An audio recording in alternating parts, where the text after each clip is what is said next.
Good morning, everybody, and welcome to the first in a series of webinars that we're hosting today by Risk Evolves. I'm delighted to be joined by one of the team risk guys, and that's Steve Fowler, who is one of my senior risk managers. We've set ourselves a bit of a challenge today to go through some of the risks that we see in a global economy. And we'll take you through those. A little bit of housekeeping first of all. The session is being recorded, so if anybody wants to speak on the call, just be aware that the session is being recorded and therefore it will be available for download and playback at a later point. We also have as well a chat box, so if you want to ask any questions, we've also got a question box as well, which is there on the bottom of your GoToWebinar control panel. So if you'd like to ask a question as we go through the session, please feel free to do so, and obviously Steve and I will try our best to answer them. A date for your diary as well. We are having our final series of webinars this year on the 9th of December. We think that's going to be quite a busy session, and we'll go through some of the reasons why we think the 9th of December, when we do our webinars, will be another busy session. Any other housekeeping? No, I think that's good. I think we're good to go. Right, so I did this presentation back in the summer, and I did this presentation to the IOD in Ghana, believe it or not. And one of the things I wanted to look at was what risks have the ability to impact any local economy. So I'll skip over that in terms of who we are, what we do. So, and as part of that analysis, that horizon scanning that I did as a risk manager, I came across a number of different aspects. Now, I will say these are my opinions, and I've deliberately brought Steve along today to challenge me on some of my thinking and to see whether or not I've appropriately considered the risks. But I believe these risks are there, and that they have the ability to impact any organisation anywhere in the planet, regardless of size or sector. Now, you may say straight away, but Helen, you haven't got COVID in there. Now, this is where I'm going to be a bit of a purist. I'm going to say that COVID, I believe, is actually more of an issue to businesses at the moment. It's something that we're living with on a day-to-day basis, and businesses are beginning to adapt. And some of them are obviously beginning to thrive in the environment where they're now bringing staff back into the office, where they've understood what the risk is to their organisations, and so on. So for that reason, I've deliberately excluded COVID from this. But I think it is definitely an issue that every organisation needs to be cognizant of, not just of how we manage in the day-to-day, but what future strains and different variants of the COVID virus may mean to their organisations. So when I was doing my horizon scanning, I came across 5 really key risks that many different organisations from lots of trusted sources have all identified. And what we'll do is we'll step through some of those. I'm going to take the first couple, and then Steve's going to pick up on the last 3 around environment, supply chain, and then the closing on business resilience. So staff wellbeing and talent management, this is one that, again, we're seeing right way across the globe at the moment. And certainly if you are based in the UK, you'll have seen headlines around shortages of drivers, for example, in the logistics sector. Now, these figures come out of the national organisation, the global organisation Manpower, and they said that 69% of workers that they polled, 69% of employers are at a 15-year high, are struggling to find workers. And that's not just with the right technical skills, so as it says there, the operations, the sales, the marketing, etc., but also the right strengths, the right human characteristics. So, for example, accountability, reliability, discipline, stress tolerance, and adaptability. And what these organisations were saying was that it's becoming harder and harder to find the right skills in a very, very competitive marketplace. Where it's also very clear as well that 1 in 3 organisations accelerated their digitalisation. So they've moved more online, they've become more digital as a result of the pandemic. And 86% of those organisations plan to increase or maintain their hiring as a result of some of these changes. So we're now looking for very specific skills, not just around the technical skills, but those individuals that have got things like resilience and stress and also have a digital capability. I think very particular to some countries in the globe, but certainly within the UK, we're also seeing migration constraints, which are exacerbating some of these issues. And if I go back to our logistics industries, we know, for example, that the absence of lorry drivers coming from the EU is definitely causing additional challenges there. So that's one problem when we come to talk about staff wellbeing and talent. The second one is also around employees rather than their mental health. We know, and the stat there is from a survey that was done by Harvard Business Review, 90% of employees say their work-life balance is getting worse. Now, that's not great news on any platform at all. And when you combine that with the fallout that we're seeing with mental health issues as a result of COVID, you know, those individuals that may be suffering from long COVID, that may very sadly have had a bereavement, that themselves are struggling with what lockdown meant for them, for those individuals that perhaps have been on furlough for somewhere in the region now of 18 months, that is having a negative impact on their mental health. And we add into this mix a disillusioned young generation who are struggling to find work. You know, we've got into that horrible situation where our younger generation can't find work because they haven't got experience, but they can't get the experience that employers want because they can't get work. So you can see we've got this horrible catch-22 situation, and once again what we're also seeing is digital skills we're really struggling to find digital skills in workplaces when schools and when workplaces and schools closed. The schools especially were struggling to provide the right digital support for their students. So you can see that we're already beginning to struggle to find the right resource. Now, this is a problem for some industries today, but it's also going to be a problem that continues to evolve over the next 3 to 5 years. So if you have got staff now and you're already seeing those skills shortages or potential pressure on your skills, you need to think about how you're going to retain the skills within your organisation and how to grow and develop the skills. So definitely put staff wellbeing and talent management on your risk register. Now, for anybody that's followed Risk Evolves, you will know that we are very passionate around cybersecurity and data privacy. And I'm not going to go into too much detail or spend too much time on either of these. We've got different sessions that are going on later in the day on both on cybersecurity and data privacy. But you can't have escaped, nobody could have escaped the knowledge that we are seeing significant increase in threat from cyber criminals. We know this is an ongoing problem. And it's a problem that has absolutely no boundaries at all. Prosecution rates are low because and unfortunately, you know, our police forces and so on have trouble prosecuting across different countries. I saw this morning, for example, a criminal group that was being taken down by Microsoft because they were using some of the Microsoft software to do phishing as a service. So this is where a criminal buys a service to phish employers to try and get data and to extort potentially money from them, and that were just, they didn't know, they needed no technical credentials to get into the industry. They were just buying the skills and services of somebody else to actually start doing phishing attacks on businesses.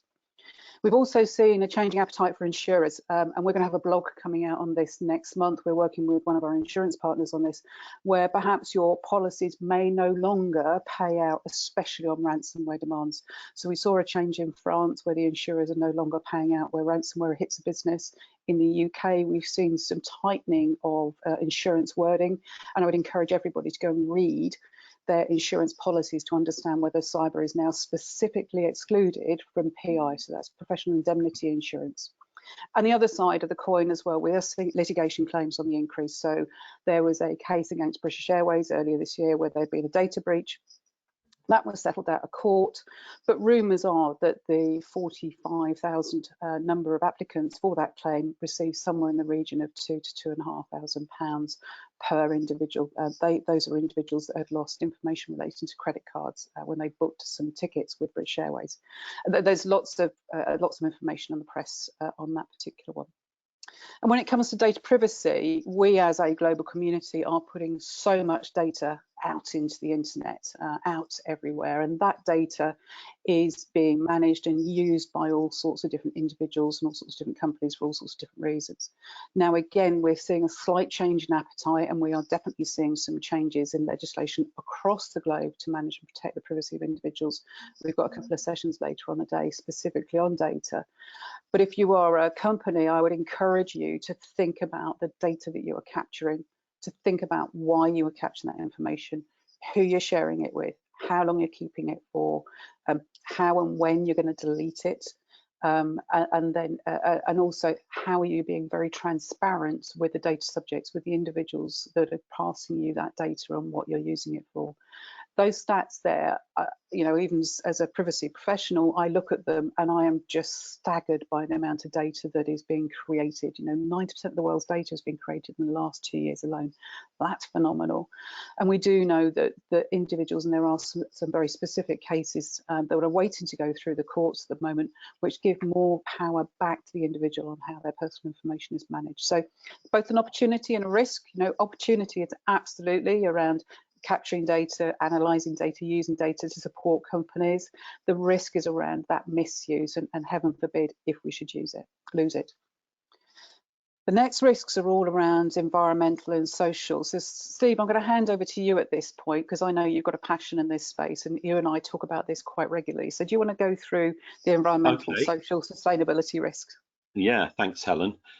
We can't move these days without, you know, you turn on the internet or you go to a newspaper or TV without some discussion of the environment and sustainability.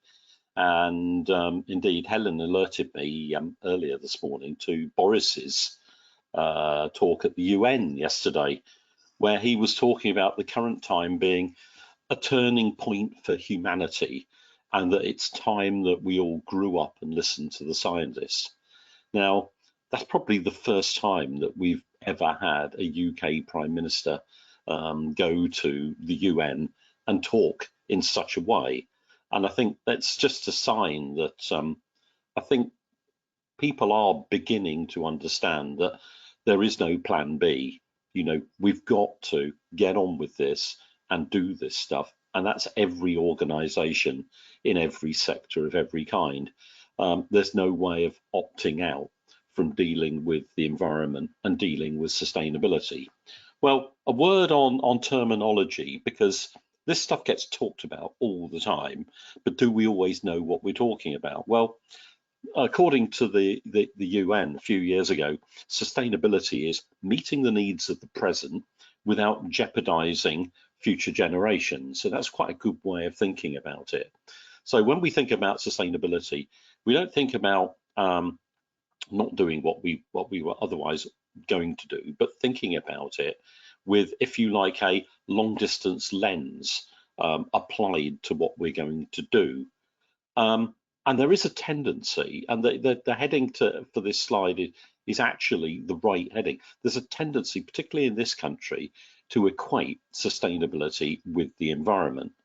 Now, the environment is really important, and we can't avoid dealing with environmental issues in all of our organizations. But the broader definition of sustainability is environmental, social, and governance. And there are 3 aspects to sustainability. In fact, again, go back to the UN 5 or so years ago, the UN set out 17 sustainable development goals, only 4 of which are involved with the environment. The other 13 are involved with social sustainability and governance sustainability. And the reason I mention that is it's no good looking at your business and just focusing on the environment. If you just focus on the environment and you don't also look at your social sustainability and governance sustainability, you're likely to end up going out of business in the medium to longer term anyway. I'll give you an example. Brewdog, the Scottish brewer, big campaign within Brewdog to try and comply with what it saw as the key sustainable development goals for the firm. The one that they didn't include, because they didn't think it really mattered too much to them, was treating their own staff fairly. So as a result, they're now involved in long, protracted legal battles in Scotland around the way that the culture of the firm, the way that people have been dealt with within the company. So everything they did on the environmental side counts for nothing because they got caught out on their social sustainability. So one message to leave everybody with is that if you're looking at sustainability, look at sustainability on a balanced basis. Don't just do the easy stuff. And again, coming back to some of the terminology, it's easy. And coming back to looking at the easy stuff. A lot of the media talk about aiming for carbon neutral as if that's the answer to dealing with environmental sustainability. Well, as Boris would say, well, my friends, I'm here to tell you that aiming for carbon neutral isn't good enough. We all need to aim for carbon negative, which means removing carbon dioxide and methane from the atmosphere rather than just not pumping out more than we're consuming. Why does that matter? Well, because there's vast amounts of these greenhouse gases in the air already, and unless we start to do something about removing them, the planet will continue to warm and will continue to experience all of the everyday issues that climate change leads to. And by everyday issues, I mean things like flooding, storms, generally higher temperatures, and so on and so forth. So the sort of things that affect people. So one of the things I do in my spare time is I sit on the board of a university, and we decided that aiming for carbon neutral wasn't good enough for us. So we are now on a trajectory to aim for carbon negative by 2027. So we actually think that we'll hit it by 2025, but we're being quite ambitious. Why are we being ambitious? Well, we've got two graphs on the right side of this slide here. And they are quite small, but it's worth focusing on them. One on environmental and one on societal. Now, you've got what look like flares for different subjects there, and the bottom end of the flare represents the general view of board members about these key societal and environmental sustainability issues. The top end of the flare represents the views of younger people on these issues.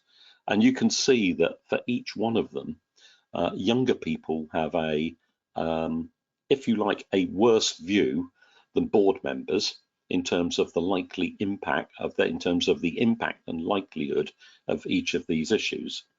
In other words, unless we all start listening to younger people won't want to work for us, they won't want to buy our products, and they won't want to promote what we do as an organization.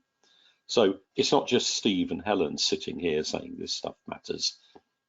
If we don't do these things, then we'll end up with businesses with no staff and no customers. The other driver, just before we move on from sustainability, there are a number, there are three key ones of sustainability certification standards in existence at the moment. EcoVadis, based initially in France, but now quite widespread across Europe. B Corp from the USA, and the original one, Integrated Reporting / Global Reporting Initiative, which came out of South Africa originally and has been adopted by most of the major accounting and reporting bodies globally. IRGRI, the third one of the three, tends to be the province of larger organizations. EcoVadis and B Corp tend to be the province of SMEs. But having said that, I think Microsoft has gone ahead with its B Corp certification. Is that right, Helen? Not sure it's Microsoft, but Steve, great link in, because we're going to cover those topics in a little bit more detail on our midday call as well. So don't steal the thunder too much from them. I was going to say, brilliant, Helen. So it shows that actually maybe we've been a bit. We have been planning this. It wasn't just, yeah. So key thing about environmental and sustainability is don't forget it. On to the next slide, I think. Yeah, supply chain, Steve. This is another thing we talk about with a lot of passion, isn't it? Well, supply chain, yeah, the good old days, firms used to make everything and sell everything. I was reading something about the Morgan Car Company yesterday in Malvern, and back in the good old days of the 1980s, they had people who would shape bits of steel into petrol tanks for Morgan vehicles, into radiators, into virtually every part apart from the engine and the drive train of a Morgan car. These days, of course, everything is bought in and everything is then made by a company and everything is sold. So we're all used to the idea of extended supply chains. The COVID and Brexit inspired transport shortages that we're currently experiencing in this country have shown us how important, how critical supply chains are. The key thing with your supply chain is to focus on what matters. Most organizations have quite extended supply chains, so not just suppliers and customers, but customers and suppliers. So one of the key things is to make sure that you look beyond the point of immediate supply to where your suppliers are getting their supplies from, because things can quite often go wrong there.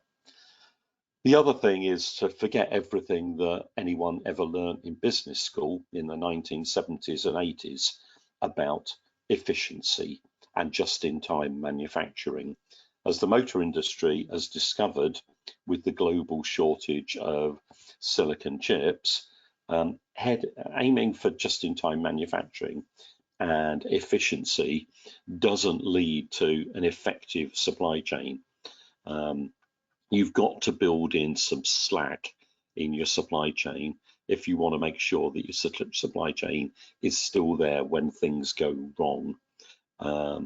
The American writer Nassim Taleb put it really, really well when he said, when God designed human beings, he gave us 2 eyes and 2 ears so we can see and hear stereoscopically, but he gave us 2 lungs and 2 kidneys for resilience purposes. In other words, you've got an alternative source of supply if something goes wrong with one of them. As we said on the slide, don't focus on the value spent with your supplier, focus on the criticality. So start with criticality when you're looking at supply chains. Yeah. Anything to add there, Helen? Only that I think we're seeing increasing scrutiny on supply chains, and therefore, and I'm sure people on this call have seen and received some of these complex questionnaires that are being sent out to analyse where resilience and where there is risk in supply chain. We're seeing a lot more of it. We're seeing more actually of second-party audits when your customers come and actually find out what you guys are doing, and we're helping customers go with that process as well. But we're not expecting that behaviour to change. In fact, I think we're going to see more scrutiny on supply chain. And as you're absolutely right, Steve, it's not just your immediate suppliers, is it? It's the step below that. Yeah. So. Okay. On to the next slide. Business resilience. So we love talking about business resilience, don't we, Steve? So I think this is some of the parts, but I know you've got a view on this as well. Resilience is one of these weasel words that's used by everybody to mean all sorts of different things. To my simple mind, resilience is looking at all the areas of risk around your business and taking action on those that you can take action on, but building in some slack to account for those things where you haven't seen the risk coming. You know, we're very good in this world at inventing new terms for things that are already there. Business resilience equals risk management plus business continuity plus crisis management plus a good healthy dose of long-term strategic planning and communications management. And as you can see from this slide, you know, we've brought together the 5 themes that we're covering in this webinar today. Resilience is taking a balanced approach to all of them. So if we just look briefly at leadership and governance, Dave, because I'd like to open up the floor to some questions as well. Yeah, this I think is one of the few times where we can use a picture from Star Trek when we're talking about risk management, isn't it? I know you love Star Trek, Helen, but you know, the great thing about Captain Kirk's leadership team, not only the fact they all wear the same uniform, but he's got a team composed of lots of different skills, lots of different people from different backgrounds. So he's got diversity within the team, but also different technical skills as well. When you look at where leadership goes wrong, classic example, Volkswagen Group. Volkswagen Group, led by the autocratic Martin Winterkorn, who is no more, he's no longer the CEO. He was very much the man in charge, and everyone else was subservient to him. In fact, he was such a hard individual that people wouldn't give him the bad news. We know what happened with Dieselgate. As a result, Volkswagen Group has had to completely rebuild not just its product set in terms of moving to electric vehicles, and we know there are other drivers for that, but also its reputation. So we talk about a defined vision, values and ethos, strategy owned and demonstrated by leadership, and we talk about the tone from the top. What's said by the leader really matters, but I take tone from the top and extend that and say it's not just the tone from the top, it's the tune in the middle. In other words, what your middle managers are saying and how they're interpreting the tone from the top, and the beat of the feet on the ground. So, you know, what the culture is down on the shop floor. And we've listed some, you know, routes towards effectiveness. And these are all taken from pure Star Trek: varied skills, different behavioral traits.